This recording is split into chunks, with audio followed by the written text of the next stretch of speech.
Bonjour à tous et bienvenue dans cette nouvelle édition du Grand JT des Territoires. Voici tout de suite les titres de l'actualité. Au sommaire de ce journal, les maires sont inquiets face à la coupe budgétaire de 9 milliards d'euros qui touche les subventions aux collectivités. Notre partenaire TL7 dans la Loire a couvert le 26e congrès des maires.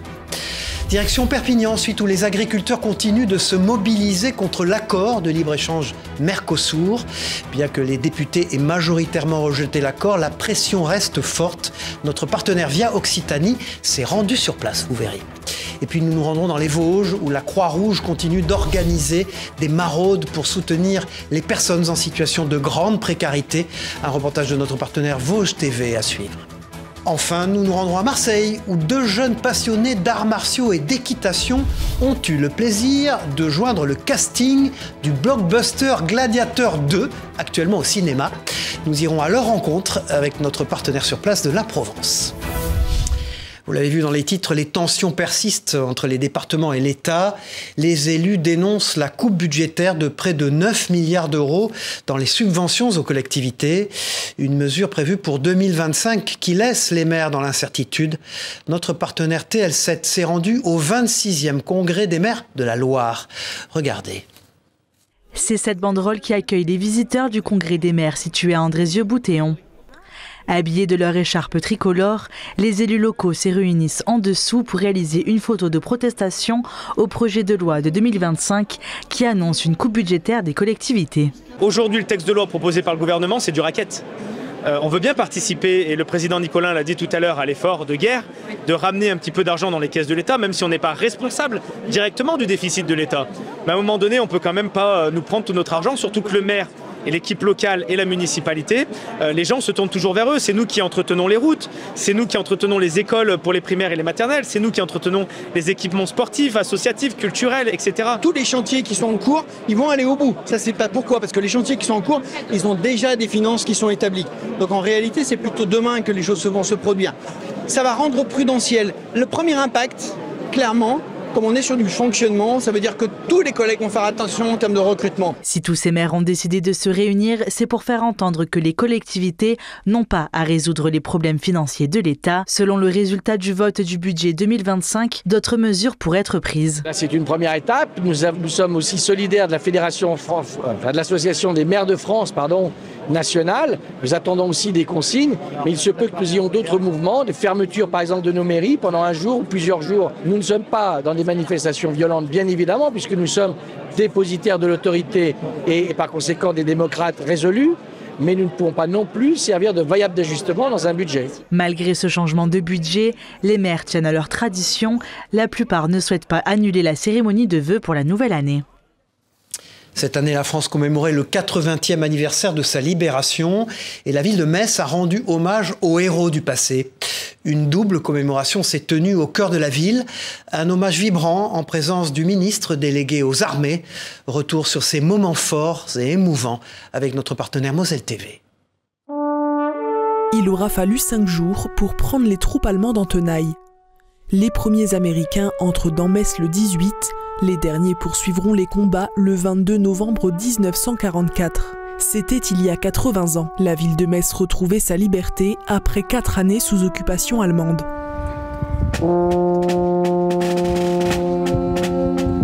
80 ans après, la ville a rendu hommage à ses libérateurs au cours de 2 cérémonies chargées de mémoire. Ici, devant l'Aigle américain, un hommage solennel a été rendu aux forces alliées et notamment aux soldats de la 3e armée du général Patton, qui ont joué un rôle décisif dans la libération de la ville.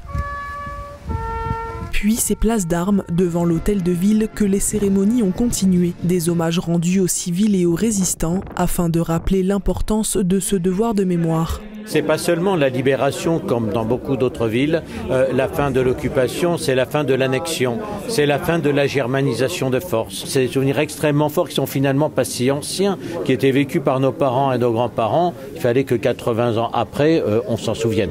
Des commémorations qui se sont tenues en présence de nombreuses personnalités, dont le ministre délégué auprès du ministre des Armées et des anciens combattants. L'Alsace-Moselle sont des territoires déchirés par l'histoire avec des mémoires douloureuses et j'ai tenu vraiment à ce qu'on soit là, qu'on soit présent pour dire à quel point cette histoire difficile qui doit nous permettre de bâtir un avenir commun était prise en compte par le gouvernement. 80 ans après, Metz se souvient et continue de transmettre cette histoire et ses valeurs de liberté. Deuxième semaine de contestation pour les agriculteurs français. Les députés se sont majoritairement opposés à l'accord de libre-échange entre l'Union européenne et le Mercosur. Mais la mobilisation continue. Les jeunes agriculteurs poursuivent leur pression sur le gouvernement avec des actions de protestation comme celle menée, vous allez le voir, à Perpignan.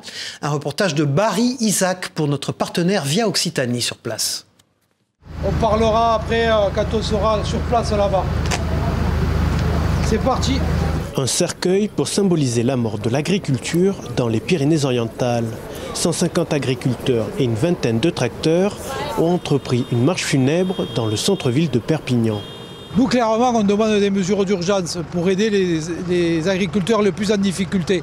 Un accompagnement qui permet de les aider à passer le cap pour pouvoir être là l'année prochaine. Donc on a besoin d'accompagner, d'avoir des prises en charge, MSA, des fonds d'urgence. On a aussi besoin d'avoir des dispositifs d'aide pour les éleveurs qui ont des soucis aujourd'hui sanitaires. Nicolas est maraîcher depuis 10 ans. L'agriculteur se sent abandonné par le gouvernement. On a l'impression d'être seul. Alors aujourd'hui non, voilà, c'est ce qui est important, c'est de venir aujourd'hui et de voir que finalement on n'est pas seul. Mais tous les jours sur nos exploitations, c'est vrai qu'il faut trouver la force d'y aller et se dire que bon, on sert à quelque chose. Le cortège s'est rendu devant la préfecture des Pyrénées-Orientales où une délégation s'est entretenue avec le préfet. À la sortie, les agriculteurs sont déçus. J'ai envie de dire qu'aujourd'hui, on a perdu presque 1h30 de notre temps. Parce que oui, ils ont fait 2 annonces, mais on nous prend clairement pour des cons. On nous a annoncé, c'est une bonne chose, l'exonération de la TFNB totale pour les Pyrénées-Orientales, ce qui est une bonne chose. Et ensuite, pour l'eau de substitution, on n'en aura pas besoin. Sur les nouveaux projets, c'est l'annonce de la ministre de l'écologie. Donc ça, c'est une bonne chose aussi. Mais on attendait vraiment de la trésorerie et des annonces concrètes de projets. Mais on est toujours au stade d'études. Les agriculteurs sont ensuite allés vider leurs bennes devant la mutualité sociale agricole. De nouvelles actions devraient avoir lieu dans les semaines à venir. Et les agriculteurs perpignanais ne sont pas les seuls à se mobiliser. Les Savoyards aussi passent à l'action. Cette semaine, la coordination agricole a bloqué 2 centrales dans la région de l'Albanais. Objectif, maintenir la pression et exiger des revenus décents. Notre partenaire 8 Mont-Blanc était sur place. Ils sont quelques tracteurs à s'installer devant l'entrepôt U de Rumilly. Une dizaine de kilomètres plus loin, c'est devant le site de produits frais CSD d'Albi-sur-Chéran que les agriculteurs se sont aussi donné rendez-vous. Objectif, bloquer l'accès de ces 2 centrales d'achat. Une action coup de poing à l'initiative de la coordination rurale des Savoies qui s'inscrit dans le cadre de la 2e semaine de mobilisation nationale du monde agricole. Depuis le printemps, on va dire que les avancées ont été très minimes. On a eu vraiment beaucoup de discours, mais pas d'actes en face. Aujourd'hui, on est, on va dire, dans cette phase numéro 2, où on a toujours pas mal de promesses, mais pas d'engagement précis. Ces avancées, on ne pourra les obtenir que par un engagement signé, cette fois, dans le cabinet du Premier ministre. C'est en ciblant des sites logistiques d'approvisionnement de la grande distribution que les agriculteurs font entendre leur voix ce jour-là, pour réclamer une meilleure répartition des marges sur les produits. Mais l'objet de la contestation concerne aussi et surtout le possible accord de libre-échange entre l'Europe et le Mercosur. Ça veut dire qu'on va travailler avec des produits de l'autre bout de la planète, alors que nous, on nous parle régulièrement de bilan carbone. Là, d'un seul coup, le bilan carbone, on n'entend pas. De toute façon, ces échanges-là, ils profitent à qui ? Ils profitent uniquement aux financiers et aux multinationales. On nous impose des standards de production et dans le même temps, on va laisser venir des produits de la planète qui correspondent en rien à nos standards. Parmi les autres problématiques soulevées par le monde agricole, la surcharge administrative conjuguée aux problèmes de trésorerie. Niveau normes pour le lisier et tout, ils nous demandent de faire des études qui coûtent cher. Bien sûr, enlever de la dotation GIA, ce que la région nous donne comme aide pour les agriculteurs. Le syndicat n'exclut pas de durcir le mouvement avec des actions plus coordonnées et massives en cas de réponse insuffisante de la part du gouvernement. Vous venez de le voir, alors que les agriculteurs luttent pour une meilleure rémunération, un autre secteur se trouve également en grande difficulté, celui des éleveurs. À Longeville, en Barrois, dans la Meuse, un éleveur de brebis se retrouve avec des tonnes de laine invendables depuis la crise sanitaire. Une situation financière précaire qui illustre la souffrance de nombreux producteurs. On l'écoute au micro de notre partenaire Puissance TV. Ça nous fait mal aux tripes parce qu'on ne travaille pas pour ça. Nous, on travaille pour, à chaque fois, produire de la viande de qualité. Et puis, la laine est un sous-produit sur le mouton, certes, mais ça reste quand même un produit très noble qui mérite beaucoup mieux que ça, quoi. Beaucoup mieux que ça. La précarité des éleveurs confrontés à des conditions difficiles n'est pas sans rappeler celle des personnes les plus vulnérables dans nos villes. Dans les Vosges, la Croix-Rouge mène des maraudes pour venir en aide aux personnes en situation de grande précarité. Des actions solidaires qui montrent la réalité de ceux qui luttent chaque jour pour survivre dans un contexte économique de plus en plus tendu. Un reportage de notre partenaire Vosges TV. Les soirs de maraude, une trentaine de personnes sur Épinal, une douzaine sur Saint-Dié viennent à la rencontre de la voiture de la Croix-Rouge. Depuis un an, ils sont chaque mois plus nombreux. D'abord, il y avait un rajeunissement et puis il y avait une augmentation de la fréquentation, une augmentation de gens qui se déclarent en situation de rue. Il n'était que 2 ou 3 SDF sur Épinal l'an dernier. Depuis cet été, ils sont 3 fois plus. On lance un peu un appel alors, au commerce, aux grandes surfaces pour nous donner des équipements. Le profil type du bénéficiaire, un homme seul, 45 ans, une mauvaise santé mentale, dépression notamment, bien souvent des problématiques de drogue et d'alcool, mais aussi les accidents de parcours. Adil travaillait depuis 14 ans au Bar-Rue à Gérardmer avant d'être à la rue. Après mon divorce, donc c'est la descente aux enfers. La dépression, ça m'a duré 8 ans. Heureusement, il y a des associations comme ça parce que sinon, on ne sait pas où on sera. Dans les Vosges, 43 bénévoles donnent de leur temps pour offrir une oreille attentive, un repas ou un café. Qui c'est qui voulait du sucre? Vous n'aviez pas suffisamment pour leur distribuer? Il y a actuellement beaucoup plus de demandes que ce qu'on a en stock. Du coup, on essaie de gérer. Avant d'aller au point de rencontre principal de la gare, c'est dans une boulangerie que font halte les bénévoles. J'ai mis 2 baguettes apéro et des petites pizzas. Bon bah super. Les invendus de la journée compléteront les provisions qui fondent à vue d'œil. De quoi améliorer le quotidien de Romain depuis plus de 5 ans. Je connais la plupart des gens qui viennent ici, donc comme vous disiez tout à l'heure, même si on n'a pas trop à manger des fois, une soupe ou un café, rencontrer de nouvelles personnes et tout, je veux dire. La Croix-Rouge réfléchit à la mise en place d'une maraude sur Remiremont d'ici la période des fêtes de fin d'année. Nous restons dans les Vosges où, dans le petit village de Saint-Plaché, une retraitée incarne la passion du goût. Membre du club des goûteurs Aldi, Françoise reçoit des colis mystères pour évaluer les produits proposés en magasin. Une aventure gourmande et sérieuse en même temps à découvrir dans un reportage de Christophe Buchet. Regardez. Non, je la vois toujours pas. Non, bah qu'est-ce qu'elle fiche? Pour Françoise, c'est un grand jour. Elle a convié sa voisine et amie Martine pour une dégustation surprise. Elle attend un coffret par la poste, sans rien savoir de son contenu. Parce que du coup, tout le monde ne reçoit pas le même colis. Non, ma belle. D'accord. Sur le site du club des goûteurs, créé par l'enseigne Aldi, les membres postent les photos des derniers colis reçus. La postière arrive pile à l'heure du déjeuner. Et voici le coffret catégorie senior, sous le regard du mari de Françoise, un petit Noël avant l'heure. C'est quoi? Oh, vous voulez goûter le foie gras, trop bien! Du foie gras, de la confiture de figues, du chocolat, des amandes, des toasts, un panier varié qu'il va maintenant falloir goûter et évaluer. Le foie gras, par contre, ça ne s'étale pas, ça se pose. Avec la confiture de figues et les toasts, ils vont juger 3 produits de l'enseigne en une dégustation. C'est vrai qu'avec le foie gras au-dessus, la figue ne l'emporte pas. Le toast est grillé sans plus, mais juste ce qu'il faut. Ce que j'aime bien avec le foie gras au-dessus, c'est que tu as le foie gras au palais, les produits de la viande utilisés ou les épices, il n'y a rien qui emporte. Coût de la verrine, 14 €. Un prix abordable, un critère essentiel pour ce couple de retraités aux revenus modestes. Bon, après, vous dire que par rapport à une marque, à des grandes marques, qu'il est pareil, je sais pas. Moi, de toute façon, je suis pas produit marque, je suis qualité-prix. Ouais, c'est surtout ça. Surtout à l'époque actuelle. Et franchement, il ne manque rien. Des produits made in France à un prix abordable, la politique de l'enseigne séduit Françoise. Elle doit maintenant faire remonter ses critiques au club des goûteurs. Par rapport à vos marques habituelles, que diriez-vous de ce produit? Très bon goût en bouche. Pour sa 31e dégustation depuis son entrée au club, Françoise donnera 5 étoiles, la note la plus élevée. En 2 ans, les membres du club ont testé plus de 350 produits alimentaires proposés par l'enseigne.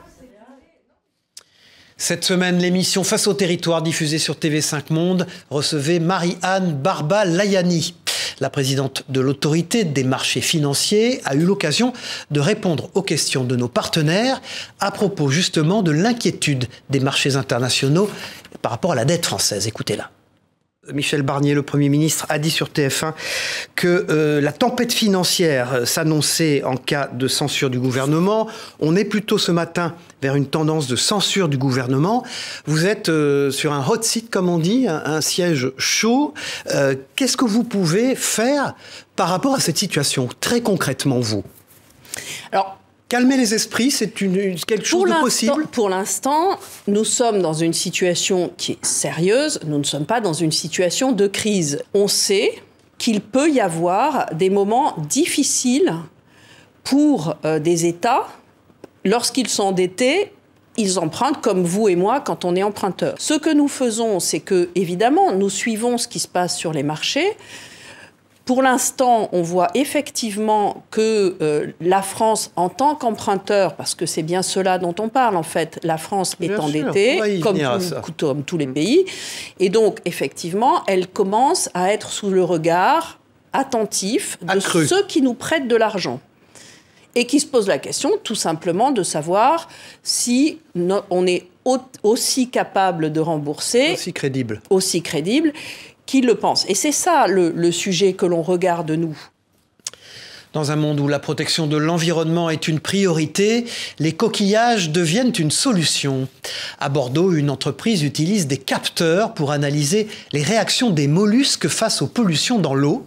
Un système innovant conçu par un biologiste marin qui détecte en temps réel la présence de polluants. Notre partenaire TV7, la chaîne du groupe Sud-Ouest, a rencontré les fondateurs de ce projet unique. Regardez. Ceci est un boîtier pour faire parler les moules. Donc c'est de l'électronique qui va être relié, comme vous voulez le voir, aux animaux, avec donc ces types de micro-électrodes que l'on va fixer à l'extérieur des animaux sur les coquilles pour pouvoir mesurer en continu les micro-mouvements des animaux, puisqu'on descend au micromètre, donc c'est une extrême précision. Un câble remonte ensuite à la surface jusqu'à un autre boîtier afin de transmettre les données récoltées nuit et jour. Ce système ingénieux et non invasif, issu d'une technologie du CNRS, permet en fait de mesurer la qualité de l'eau en fonction du comportement des mollusques. On vient littéralement lire sur les lèvres des animaux. Et avec ça, on est capable de recréer leur rythme biologique, leur croissance, la vitesse de contraction de leurs muscles. Et bon, ça nous permet de faire un bilan de santé, en fait, journalier des animaux à distance, alors qu'elles sont sous l'eau et que nous, on peut être à quelques milliers de kilomètres de là. C'est l'animal 4.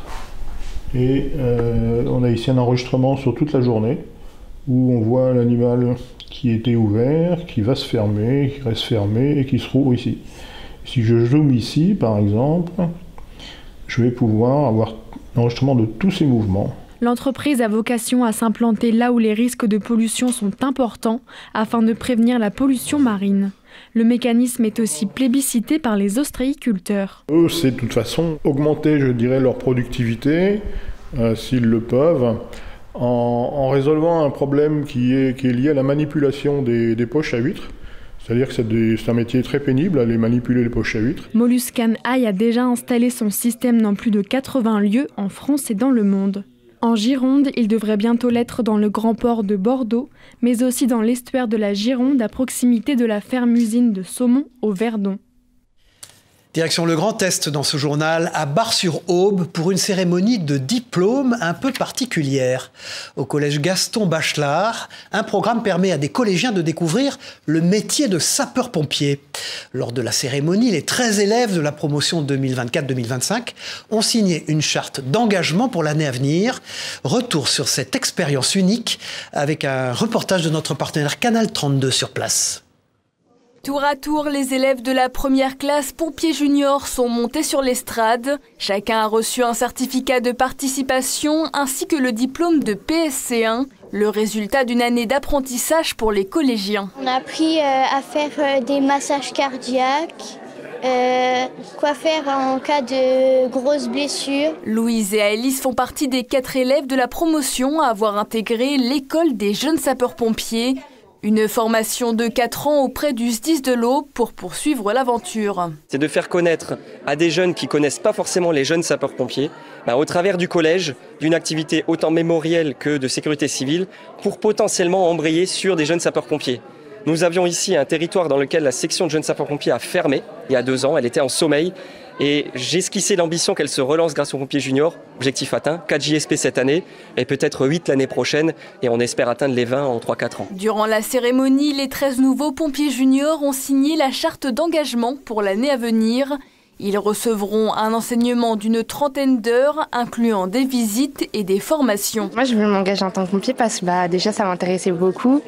Et que mon grand-père, son métier de rêve, c'était d'être pompier. Il n'a jamais pu faire à cause de ses parents. Et que moi je le fasse pour lui, c'est un honneur et ça lui fait très plaisir. Ces élèves-là, théoriquement, on les prend 1 heure par semaine dans leur emploi du temps pour développer l'esprit de citoyenneté. S'ils finissent pas tous jeunes sapeurs-pompiers ou futurs pompiers, qu'ils aient des notions de protection des personnes. À terme, le SDIS de l'Aube espère ouvrir de nouvelles classes pompiers juniors dans d'autres collèges du département. Vous l'avez vu dans les titres, c'est une aventure digne d'un film, et pas de n'importe lequel. 2 jeunes de la cité de la Castellane à Marseille se retrouvent aujourd'hui au casting de Gladiateur 2, le film de Ridley Scott, actuellement au cinéma.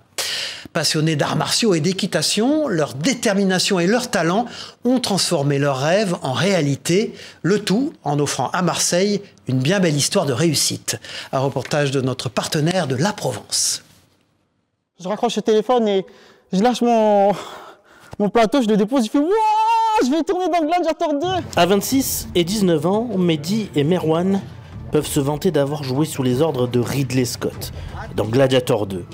Une histoire à peine croyable pour ces 2 jeunes Marseillais de la Castellane, passionnés de chevaux et d'arts martiaux. Mais derrière cette fabuleuse histoire, il y a un homme, ou plutôt une légende du cinéma, Jean-Charles Andrieux, ou Charlie, pour les intimes. J'ai fait pas mal de films, à peu près 80 films dans ma vie. Je connais un peu tous les chefs cascadeurs dans tous les pays. Et là, j'avais Gérard Naprou, qui était un Français qui vivait en Angleterre, qui les avait vus. Et il m'a dit « Oh, tiens, tes petits jeunes, ils ne feraient pas gladiateurs, on a besoin de cavaliers. » Un début de carrière impressionnant sur un CV. Jouer dans un blockbuster américain, ce n'est pas donné à tout le monde. Les 2 frères sont d'ailleurs bien conscients d'avoir vécu un rêve éveillé. C'est un rêve qui se réalise, c'est un rêve d'enfant. Moi, je m'aurais dit à 6 ans en arrière, Mehdi, tu vas tourner dans Gladiator 2. Je vous aurais dit c'est impossible. Comme quoi, avec le travail ça paye toujours. C'est incroyable, c'est incroyable. C'est une excitation de fou. Toute la soirée, j'étais là, je marchais. Tu vois les décors, tu as l'impression que c'est du réel, alors qu'en fait, c'est que du bois. Tout est incroyable, on est sur le cheval, il nous ramène à manger. On n'a pas le droit à l'erreur. En plus, il n'y a que des professionnels autour de nous. Et ça va qu'on a eu la chance qu'on a eu un maître qui était au top. Une aventure exceptionnelle pour ces 2 frères qui ne comptent pas en rester là. Maintenant qu'ils ont définitivement le pied à l'étrier, ces 2 prodiges de la voltige comptent bien marcher dans les pas de leur mentor. Et on termine ce JT en couleur. Dans ces Madras sont animées une journée spéciale dans un centre de loisirs dédié à la découverte de la culture martiniquaise. L'événement, organisé pour la journée de la tenue traditionnelle, a plongé les enfants dans le riche patrimoine de l'île, entre folklore et histoire. Retour sur cette belle immersion culturelle avec Loïc, Régis et Bérénice Angot pour notre partenaire Via ATV sur place. Pour les petits comme les grands, le tissu Madras est de rigueur aujourd'hui. Les enfants de ce centre aéré de Fort-de-France répètent leur gamme sur des notes de Begin, une mélodie qu'Emma et ses camarades connaissent maintenant par cœur. 1, 2, 3. Fini Ils ont entre 2 et 10 ans. Une jeune génération qui doit encore s'approprier les codes de son patrimoine culturel. Pour la directrice de cette structure, moderniser l'aspect du tissu emblématique est une des solutions. C'est important pour moi que le madras soit quelque chose qu'ils puissent porter au quotidien. Pour nous, c'est porter de beaux habits. Donc souvent, dans de grandes cérémonies, nous portons notre madras. Et là, on a montré aux enfants qu'on n'a pas besoin forcément des grands jours pour sortir du madras. On peut faire un arrêt-tête, on peut porter un jupon, etc. C'est magnifique parce que c'est ça notre cible. Montrer à la jeunesse, montrer aux petits que nous avons une tenue traditionnelle comme les Normands, les Bretons. Et ils vont en être fiers. Grand robe ou encore gaule, il existe plusieurs catégories de tenues traditionnelles en Martinique. Alors je suis en matador. Alors la matador, c'est vraiment toute une histoire. C'est celle qui joue de ses charmes, qui a des choses à proposer et qui, heureusement, en retour, elle paie en soi, fait des récompenses, on va dire. Et donc la matador, elle est très très achalandée en bijoux. Vraiment, on a la panoplie, on a les chaussures qui vont avec, on est dans notre tenue avec les codes respectés. Voilà, c'est la fin de ce journal. Merci de l'avoir suivi. On se retrouve très vite pour une nouvelle édition du Grand JT des Territoires. Au revoir à tous.